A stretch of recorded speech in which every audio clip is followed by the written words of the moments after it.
Why hello there and welcome to my Palm Beach kitchen. Today I'm going to teach you how to make sea grape jelly. And unfortunately it is hurricane season here in Florida. However, we were able to turn the curse into a blessing. So after Hurricane Milton, a lot of our sea grapes fell, which is what inspired me to make the jelly. But I wanted to show you what they look like. So up close you can see here are some growing on the top of the tree, and you only really want the dark ones because the green ones aren't ripe yet, and that's not gonna work. Here they are boiling away, and we're waiting for them to detach from the seed, and that's when you know they're ready. It takes about 30 to 90 minutes. Look how pink that is. So Palm Beach.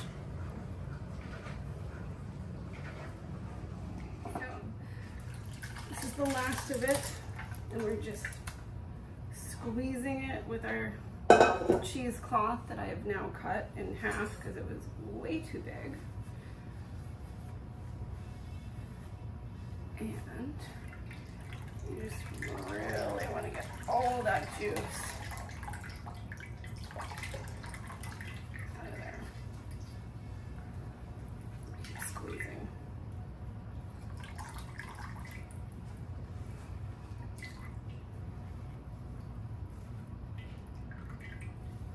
Okay, so our next step is we're going to measure this, and for every cup you're going to need a cup of sugar.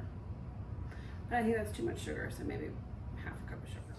Okay, so the next thing you want to do is sterilize your mason jars, and whoa, that is very hot.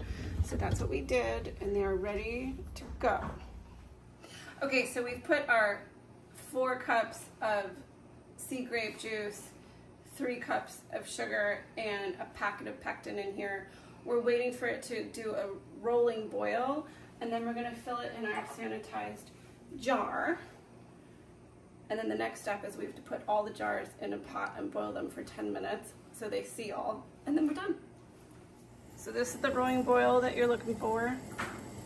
And it boiled so much, it boiled right on over. Look at our jam, it's so pretty. Oh wait, we need a little more.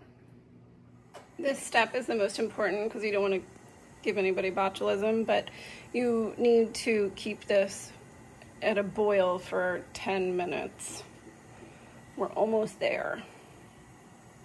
At the boil, I mean. And here we are at a boil.